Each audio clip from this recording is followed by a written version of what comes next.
Hello दोस्तों, कैसे आप सभी। उम्मीद करते हैं कि अच्छे होंगे। आज 27 अगस्त 2024 दिन मंगलवार का हिंदी तिथि भाद्रपद कृष्ण नवमी। और आइए बात करते हैं आज के मुख्य समाचार, बड़ी खबरें, देश और दुनिया का ताजा अपडेट लेकर हाजिर हो गए। आज का ये वीडियो भी बहुत ज्यादा स्पेशल होने वाला है। किसान भाइयों के लिए, युवाओं के लिए, माताओं और बहनों के लिए, कर्मचारियों के लिए, आम जनता से जुड़े कई महत्वपूर्ण बड़े फैसले जानने वाले हैं। देश के अलग अलग राज्यों की ओर से, सरकारों की ओर से बड़ी घोषणाएं जानेंगे। वीडियो में आपको बहुत मजा आने वाला है। काम की बड़ी खबरें, अपडेट जानकारियां आप देखने वाले हैं। पूरा वीडियो आप ध्यान से आखिर तक जरूर देखते रहिएगा, है ना। तो बिना टाइम विलंब के शुरुआत करते हैं आज की पहली बड़ी खबर। देश भर में कृष्ण जन्माष्टमी को लेकर उत्साह का माहौल देखने को मिल रहा है और इस मौके पर मथुरा से लेकर द्वारका तक मंदिरों में भक्तों की भारी भीड़ दिखाई दी है। मथुरा और वृंदावन में जन्माष्टमी के मौके पर कई तरह के कार्यक्रम आयोजित किए गए। कृष्ण मंदिरों में भक्तों की भारी भीड़ देखी गई। सभी भक्त अपने कृष्ण कन्हैया की एक झलक पाने के लिए बेताब नजर आए और कृष्ण जी का जन्म होने के बाद श्रद्धालु बोले, नंद के आनंद भयो जय कन्हैया लाल की। श्री कृष्ण जन्माष्टमी धूमधाम से मनाई जा रही है। रात के 12 बजते ही पूरे उत्साह के साथ हाथी घोड़ा पाल की जय कन्हैया लाल की का जय घोष भी शुरू हो गया। ढोल नगाड़े बजने लगे, जमकर आतिशबाजी भी की गई। भाद्रपद की कृष्ण पक्ष की अष्टमी पर कान्हा के जन्म का उद्घोष हो गया।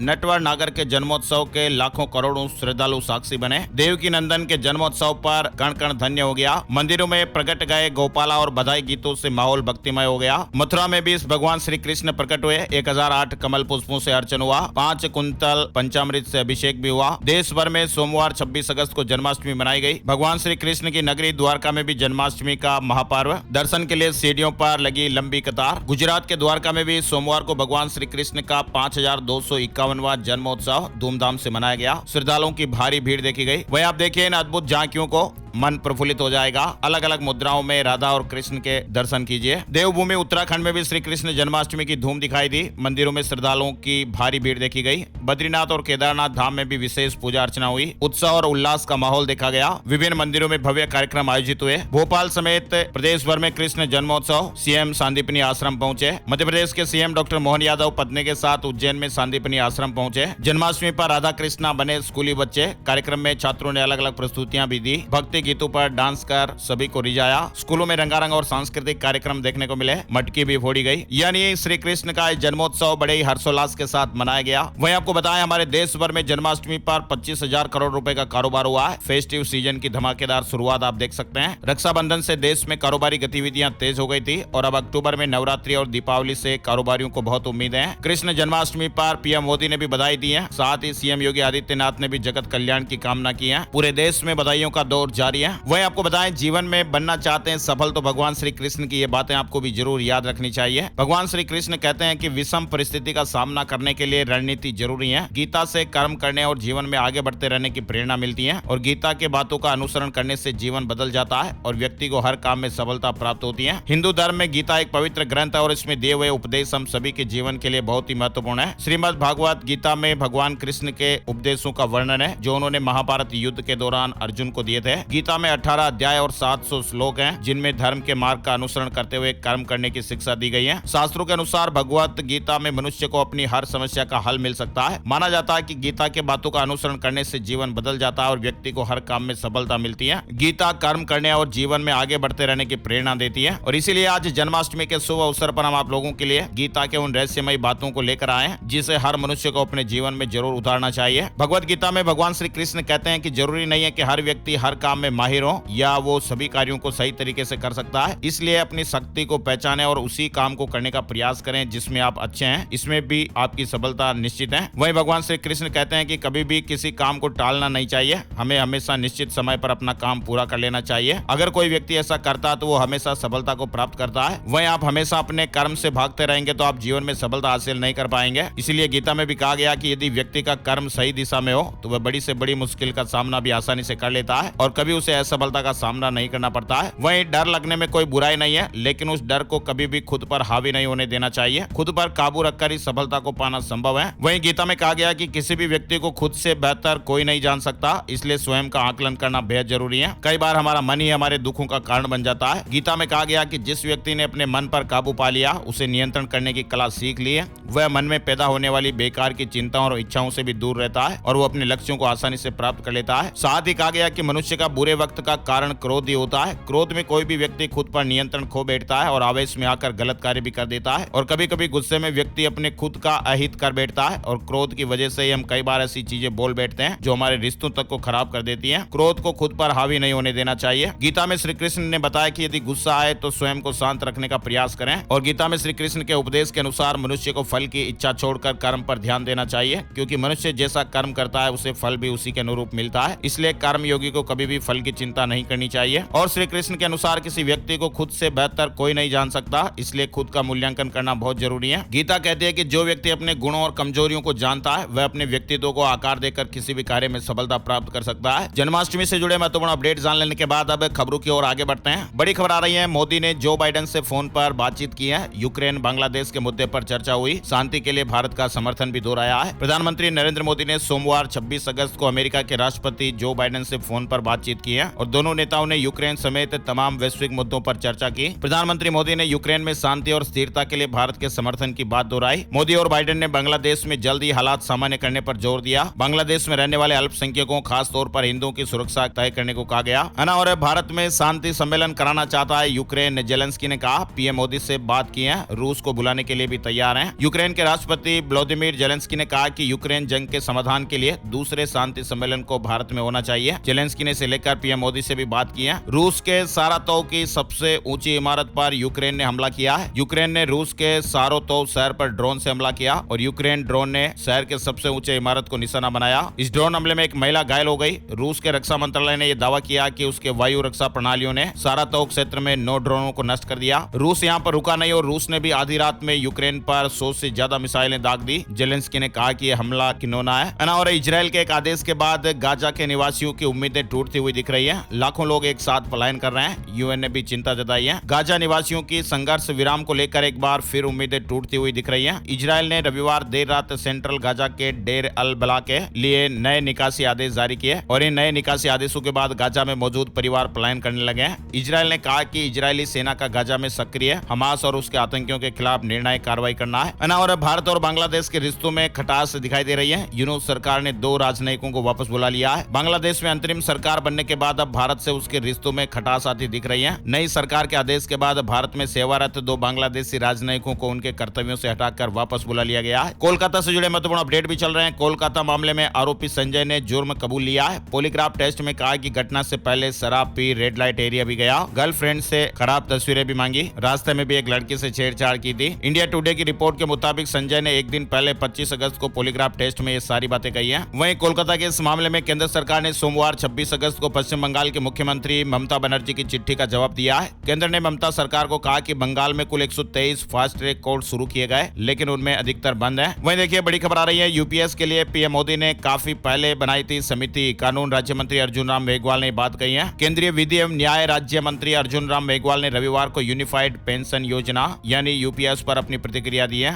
और कोलकाता कांड के खिलाफ आज न बनना अभियान, बंगाल पुलिस अलर्ट पर है। डॉक्टर से जिस तरह की घटना हुई, कोलकाता और हावड़ा में आज बड़ा विरोध प्रदर्शन होने जा रहा है। लोग न्याय की मांग करते हुए न बनना यानी कि राज्य सचिवालय की ओर बढ़ेंगे। कोलकाता और हावड़ा पुलिस ने पहले इस प्रदर्शन की अनुमति देने से इनकार कर दिया था, लेकिन आज बड़ा विरोध प्रदर्शन होने वाला है। मंगलवार 27 अगस्त का ताजा अपडेट है ना। और चंपई सोरेन 30 अगस्त को होंगे बीजेपी में शामिल। दिल्ली में अमित शाह से मुलाकात हुई। इस तरह की काफी सारी मीडिया रिपोर्ट्स और खबरें चल रही हैं। चंपई सोरेन को लेकर हेमंत बिस्वा शर्मा ने एक बड़ा अपडेट दिया है। असम के मुख्यमंत्री ने सोशल मीडिया प्लेटफॉर्म ट्विटर पर पोस्ट करते हुए लिखा है, झारखंड के पूर्व मुख्यमंत्री और देश के प्रतिष्ठित आदिवासी नेता ने कुछ समय पहले गृह मंत्री अमित शाह से मुलाकात की थी, और वो आधिकारिक तौर पर 30 अगस्त को रांची में बीजेपी में शामिल होंगे। वहीं देखिए बांग्लादेश में फिर हिंसा, 50 घायल हो गए। होमगार्ड अंसार ग्रुप ने सचिवालय घेर लिया, स्टूडेंट बचाने आए। बांग्लादेश में एक बार फिर हिंसा देखने को मिली है। द डेली स्टार के मुताबिक इस झड़प में 50 के करीब लोग घायल हो गए। साथ ही ये भी अपडेट है कि भारत और बांग्लादेश सीमा पूरी तरह सुरक्षित है। बांग्लादेश की मीडिया ने ऐसी खबर दी थी कि वहां के अवामी लीग के एक नेता की मेघालय के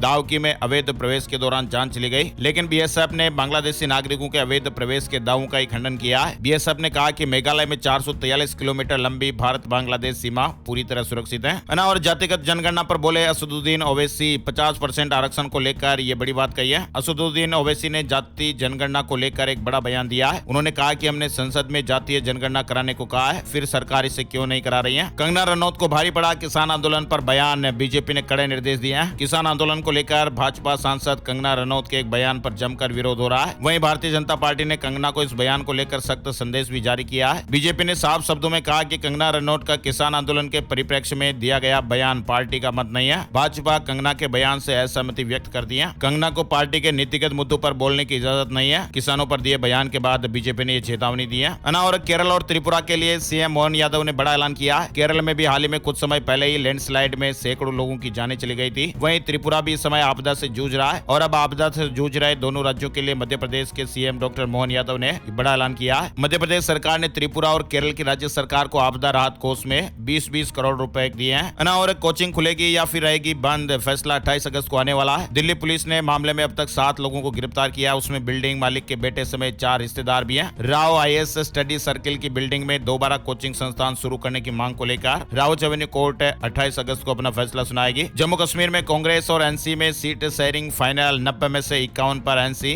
32 कांग्रेस और 2 अन्य को। 5 सीटों पर फ्रेंडली फाइट होगी। बताया जा रहा है कि जम्मू कश्मीर विधानसभा चुनाव को लेकर नेशनल कॉन्फ्रेंस यानी एनसी और कांग्रेस के बीच सीट शेयरिंग फॉर्मूला सोमवार को फाइनल हो गया। केंद्र शासित प्रदेश की 90 सीटों में से 51 पर नेशनल कॉन्फ्रेंस और 32 सीटों पर कांग्रेस चुनाव लड़ेगी। 5 सीटों पर फ्रेंडली फाइट होगी। 2 सीटें सीपीआई-एम और पैंथर्स पार्टी को मिली है। वहीं जम्मू कश्मीर विधानसभा चुनाव के लिए कांग्रेस ने 9 सीटों पर उम्मीदवारों की घोषणा भी कर दी है। और जम्मू भाजपा दफ्तर में टिकट कटने वालों का हंगामा भी देखने को मिला। 5 घंटे में भाजपा की 3 लिस्ट, सुबह 10 बजे 44 नाम जारी किए। 2 घंटे बाद 15 रह गए। जम्मू कश्मीर में 10 साल बाद होने जा रहे विधानसभा चुनाव के लिए बीजेपी ने सोमवार को कैंडिडेट्स की 3 लिस्ट जारी की थी। और झारखंड में बीजेपी के साथ चुनाव लड़ेगी आजसू। अमित शाह से मुलाकात के बाद सुदेश महतो ने यह घोषणा की है। 2019 में गठबंधन टूट गया था। हरियाणा में बीजेपी की 23 टिकट फाइनल हो गई है। सीएम सैनी की सीट बदलेगी। 2 कैबिनेट और 2 राज्य मंत्रियों के टिकट भी फिलहाल खतरे में है। बताया जा रहा है कि हरियाणा विधानसभा चुनाव के लिए बीजेपी ने 90 में से 23 सीटों पर टिकट फाइनल कर दिया। सीएम नायब सिंह सैनी इस बार करनाल की जगह कुरुक्षेत्र जिले की लाडवा सीट से मैदान में उतरेंगे। खट्टर ने कहा कि हरियाणा में नई पेंशन स्कीम लागू करेंगे। कहा कि जनगणना की बात करने वाले अपनी जाति छिपाते हैं। वहीं आपको बताएं, दिल्ली विधानसभा चुनाव को लेकर आम आदमी पार्टी ने पूर्व उप मुख्यमंत्री मनीष सिसोदिया के घर पर एक महत्वपूर्ण बैठक की और इस बैठक में पार्टी ने यह फैसला लिया कि 1 सितंबर से ही आम आदमी पार्टी सरकार आपका विधायक आपके द्वार कैंपेन की शुरुआत करेगी। राजस्थान और मध्य प्रदेश में बनेगा श्री कृष्ण गमन पथ,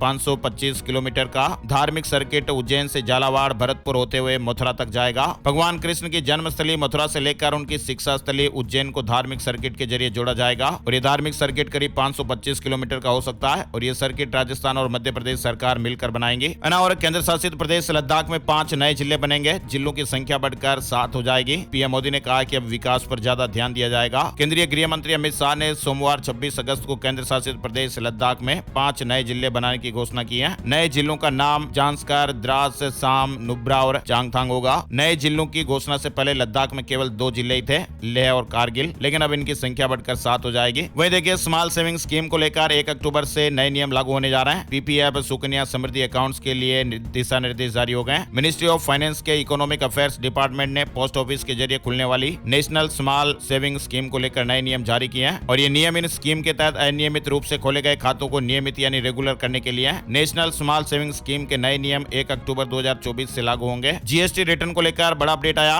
1 सितंबर से नया नियम लागू होने जा रहा है। जीएसटीएन ने 23 अगस्त को जारी एडवाइजरी में कहा कि यह नियम 1 सितंबर 2024 से लागू होगा। जानकारी के अनुसार वैध बैंक अकाउंट की जानकारी न देने वाले जीएसटी टैक्स पेयर्स 1 सितंबर से GSTR-1 दाखिल नहीं कर पाएंगे। और एमएसएमई सेक्टर में आने जा रही एक बड़ी क्रांति, अब आरबीआई के यूएलआई स्कीम से आसान लोन मिलेगा। अब भारत के छोटे बिजनेसमैन को लोन लेने में पहले से अधिक आसानी होने वाली है। इसके लिए रिजर्व बैंक ऑफ इंडिया ने एक प्लान तैयार किया है और फाइनेंशियल सिस्टम को मजबूत करने के लिए आरबीआई लगातार काम कर रहा है। गवर्नर शशिकांत दास ने यूपीआई से लेकर यूएलआई तक की चर्चा की है। वही देखिए, जेएनयू में होगी जाति जनगणना, छात्रों के आगे झुका प्रशासन, 6 मांगों पर सहमति जताई गई है। जवाहरलाल नेहरू विश्वविद्यालय यानी जेएनयू में 15 दिनों से चल रही छात्र संघ की भूख हड़ताल के बाद अब कुछ मांगों पर सहमति बन गई है। एफएसएसएआई ने अपने ही फैसले से यू टर्न ले लिया है। A1 और A2 लेबल के साथ दूध बिकता रहेगा। क्या टेलीग्राम ने भारत में भी किसी तरह का उल्लंघन किया है? आईटी मंत्रालय ने होम मिनिस्ट्री से जानकारी मांगी है। वहीं देखिए, केदारनाथ गौरीकुंड पैदल मार्ग पर घोड़ा खच्चरों की आवाजाही शुरू। सोमवार को 20 से अधिक घोड़ा खच्चरों पर राशन और अन्य जरूरी सामग्री धाम पहुंचाई गई है और अब जल्द ही पैदल मार्ग से यात्रा करने की परमिशन भी दी जाएगी। एमपॉक्स वायरस का नया स्ट्रेन क्लेड 1B दुनिया भर में तबाही मचा रहा है। दुनिया भर में एमपॉक्स के संक्रमण को लेकर चिंता के बादल गिरे हुए हैं। अभी हाल ही में थाईलैंड में इस स्ट्रेन का मामला सामने आया है, जो एशिया का पहला नए वेरिएंट का मामला है। और एक बड़ी काम की खबर देख पा रहे हैं, दुनिया के नेटवर्क को ध्वस्त कर सकता है हिमस्खलन। 15 लाख किलोमीटर लंबी है फाइबर ऑप्टिक केबल। दरअसल आपको बताएं, दुनिया का नेटवर्क समुद्र में बिछी 550 से ज्यादा सक्रिय पनडुब्बी फाइबर ऑप्टिक केबल पर टिका हुआ है, जिसकी लंबाई 15 लाख किलोमीटर से भी अधिक है। यानी ये नेटवर्क केबल इतनी लंबी है कि इसे पृथ्वी को बीच से 35 बार लपेटा जा सकता है। किस तरह से समुद्रों में ये केबलें डाली गई आप देख पा रहे हैं। पानी के नीचे हिमस्खलन वैश्विक इंटरनेट नेटवर्क के लिए एक बड़ा खतरा पैदा कर सकता है। 2006 में बड़ा नुकसान हुआ था। 26 दिसंबर 2006 को ताइवान में आए पिंगतुंग भूकंप के कारण समुद्र के अंदर हिमस्खलन हुआ था, जिससे दक्षिण पूर्व एशिया को शेष वर्ल्ड से जोड़ने वाली कई समुद्री केबलें टूट गई। और इस घटना के कारण वैश्विक स्तर पर इंटरनेट ट्रैफिक और वित्तीय लेन देन में भी बड़ी गिरावट देखी गई। और इस नेटवर्क को पूरी तरह से सही करने में 39 दिन का समय लगा था, और जिसमें भारी भरकम खर्चा भी आया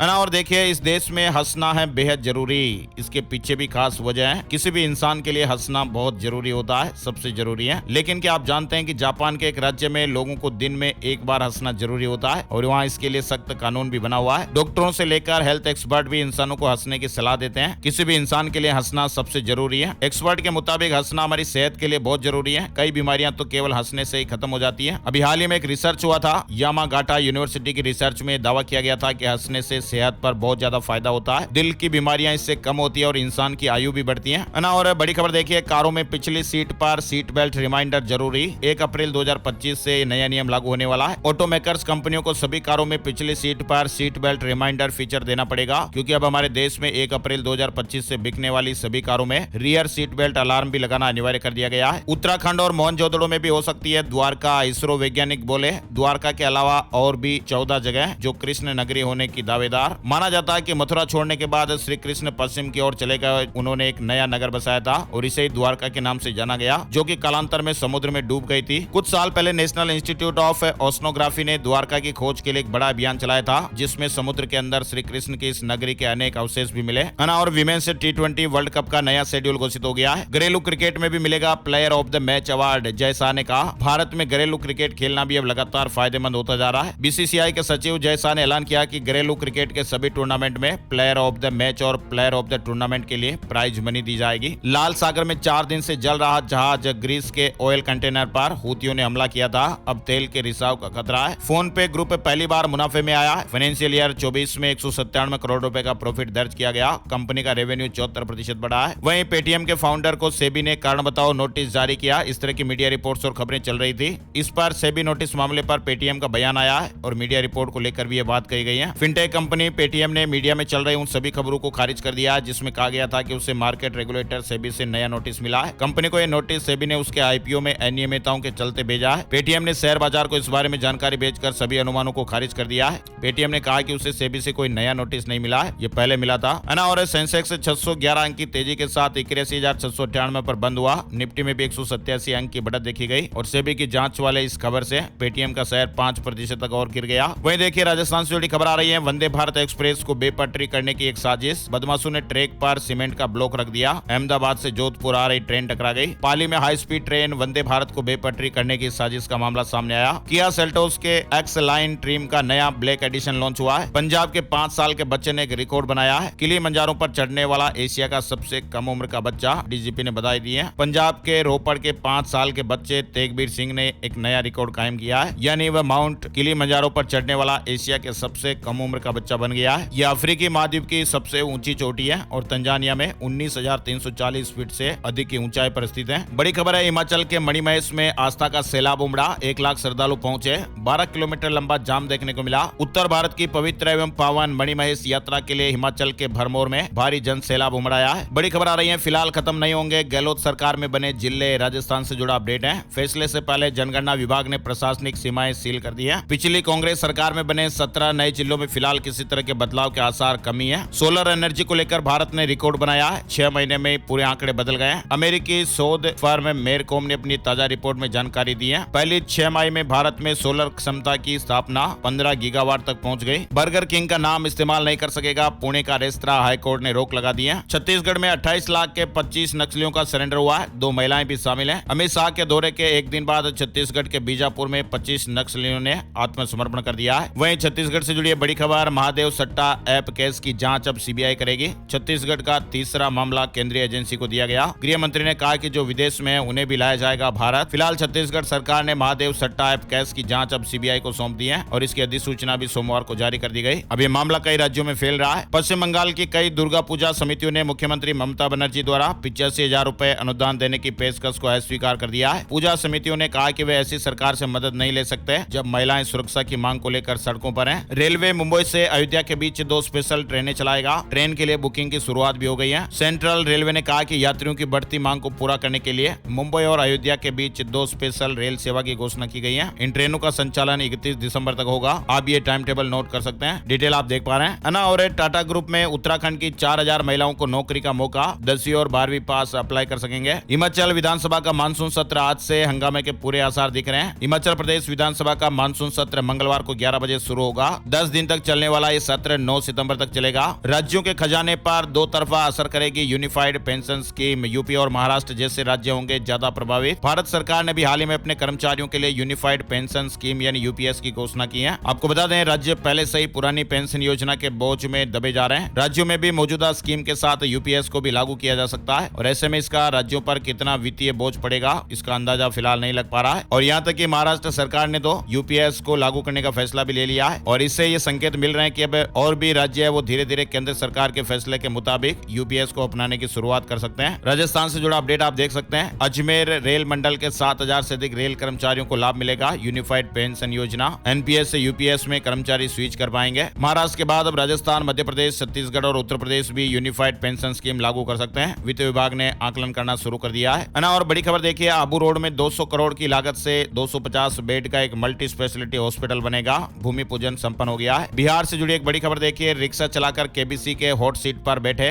लोगों के लिए प्रेरणा के स्रोत बने। कहते हैं ना कि संघर्ष करने वाले की कभी हार नहीं होती और ऐसी पंक्तियों को आत्मसात कर एक रिक्शा चालक कौन बनेगा करोड़पति तक पहुंच गया। सोमवार को टीवी पर कार्यक्रम का प्रसारण भी हुआ और आज वो पूरे देश में उनकी एक अलग पहचान बन गई है। बिहार के मुजफ्फरपुर के रहने वाले एक टोटो चालक ने बड़ा कारनामा कर दिखाया और यहाँ तक कि 12,50,000 रुपए भी जीत लिए हैं। और अप्रैल से जून में औसत घर की कीमत सालाना 12% बढ़ी। एनसीआर में 30% की वृद्धि। रिपोर्ट में ऐसी बातें सामने आई हैं। एप्पल से जुड़ा महत्वपूर्ण अपडेट आ रहा है। एप्पल ने आईफोन 16 सीरीज के लिए होने वाले इवेंट की तारीख का खुलासा कर दिया है। एप्पल के अपकमिंग सीरीज को 9 सितंबर को भारत और वर्ल्ड स्तर पर लॉन्च किया जाएगा। सीएस एग्जीक्यूटिव और प्रोफेशनल दिसंबर सेशन के लिए रजिस्ट्रेशन शुरू 26 अगस्त से शुरू होकर 25 सितंबर तक प्रोसेस रहेगी। मौसम और मानसून से जुड़े महत्वपूर्ण अपडेट भी चल रहे हैं। अहमदाबाद में 12 घंटे में 6 इंच बारिश, बाढ़ जैसे हालात। मध्य प्रदेश और राजस्थान में भी कई इलाकों में भारी बारिश का अलर्ट है। गुजरात के कई इलाकों में तो बाढ़ जैसे हालात बने हुए हैं। खबरें हैं कि मध्य प्रदेश, राजस्थान और महाराष्ट्र में कई इलाकों में भारी बारिश की चेतावनी। आईएमडी ने अगले 24 घंटों में पूर्वी राजस्थान, पश्चिमी मध्य प्रदेश और गुजरात के मौसम उपमंडलों में कुछ वाटरशेड और पड़ोसी राज्यों में बाढ़ की संभावनाओं का भी उल्लेख किया है। मंगलवार को दिल्ली में भी बारिश का येलो अलर्ट रहेगा। धूल भरी आंधियां भी चल सकती हैं। तापमान में कमी आएगी। राजस्थान मानसून अपडेट भी देखिए। बांसवाड़ा में भारी बारिश के बाद उदयपुर बांसवाड़ा हाईवे तक बंद हो गया। राजस्थान के 5 जिलों में बारिश का अलर्ट। 21 जिलों में येलो अलर्ट है। वहीं 60 किलोमीटर प्रति घंटे तक की स्पीड से हवाएं भी चल सकती हैं। मध्य प्रदेश मानसून अपडेट में भोपाल, इंदौर समेत 20 जिलों में तेज बारिश देखने को मिली है। अलीराजपुर में तो आज स्कूलों में छुट्टी भी कर दी गई। भारी बारिश के चलते कलेक्टर ने मंगलवार को पहली से 8वीं क्लास तक के बच्चों की छुट्टी घोषित की है। मौसम विभाग ने अगले 24 घंटे के अंदर मध्य प्रदेश के 8 जिलों में बाढ़ का खतरा होने की संभावनाएं जताई है। हिमाचल प्रदेश में मानसून सीजन में 253 लोगों की जानें जा चुकी है। 121 करोड़ की संपत्ति तबाह हो गई। मौसम विभाग ने 27 अगस्त से ही कांगड़ा, मंडी, शिमला और सोलन के कुछ एक इलाकों में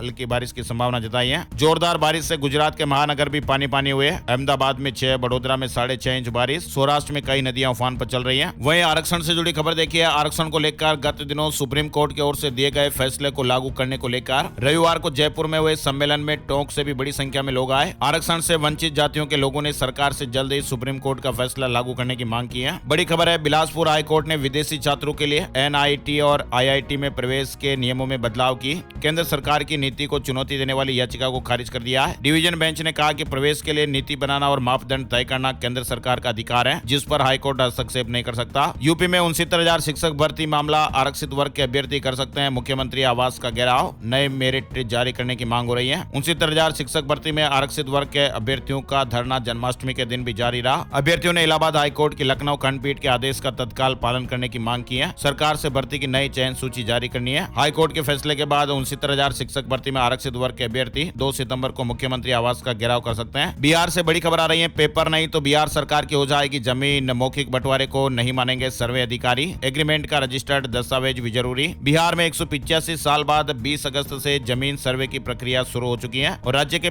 44,000 से अधिक गाँव में सर्वे होगा। गाँव से बाहर रहने वाले लोग अपनी जमीन का सर्वे कराने के लिए ऑनलाइन आवेदन भी दे सकते हैं और जमीन की जांच के दौरान उपस्थित रहना पड़ेगा। लेकिन ऐसी जमीन जो आपके जोत में है लेकिन पेपर नहीं है, ऐसी स्थिति में जमीन के मूल मालिक की खोज होगी। मूल मालिक के नहीं मिलने पर जमीन बिहार सरकार की हो सकती है, इसलिए जमीन के दस्तावेज तैयार रखें। प्रपत्र 2 में स्व घोषणा करनी है। प्रपत्र 3 में वंशावली को देना है। वंशावली तभी देना होगा जब जमीन के मालिक का नाम है लेकिन वह जीवित नहीं है। वहीं सर्वेक्षण में जमीन पर बने मकानों और दूसरी चीजों की भी जानकारी देनी होगी। पंजाब में 3,349 लोग बिजली चोरी करते पकड़े गए। 7 करोड़ से अधिक का जुर्माना लगा है। सभी पर FIR भी हुई है। 2 दिन तक ये ड्राइव चली। बात कर लेते हैं gold price today, silver price today, सोने चांदी के भाव। सोने और चांदी की कीमतों में तेजी देखने को मिली है। सोमवार को 1 किलो चांदी की कीमत 1576 रुपए बढ़कर 86,191 रुपए प्रति किलो हो गई। वहीं सोना 618 रुपए महंगा होकर 72,042 रुपए प्रति 10 ग्राम पर आ गया। और अब चलते चलते आइए नजर डालते हैं आज 27 अगस्त 2024 के राशिफल पर। 27 अगस्त मंगलवार को हर्षण और मातंग नाम के शुभ योग बन रहे हैं, जिससे आज मिथुन और कन्या राशि के लोगों का सितारों का साथ मिलेगा। कर्क राशि वालों के लिए भी आज सुखद दिन है, इनकम भी बेहतर होगी। वृश्चिक और धनु राशि के नौकरी पेशा लोगों के लिए अच्छा दिन रहने वाला है। मीन राशि वालों के महत्वपूर्ण काम पूरे होने की संभावना है। वृष राशि के नौकरी पेशा लोगों को गंभीरता से काम करना होगा और बाकी राशियों के लिए सितारों का आज मिला जुला असर देखने को मिलेगा। है ना, तो ये थे आज के मुख्य समाचार, बड़ी खबरें, हेडलाइंस और सुर्खियां, अपडेट। ये वीडियो आपको अच्छा लगा तो लाइक जरूर कीजिएगा और अपने यार दोस्तों, मिलने वालों, जान पहचान वालों के साथ भी फेसबुक और व्हाट्सएप पर जरूर शेयर कर दीजिएगा। आपका प्यार और सपोर्ट हमारे लिए बहुत जरूरी है और हमें बहुत मोटिवेशन मिलता है, तो प्लीज आप लाइक और शेयर जरूर कीजिएगा। एक और नई जानकारी और नए वीडियो में फिर मिलते हैं, तब तक के लिए जय श्री राम, जय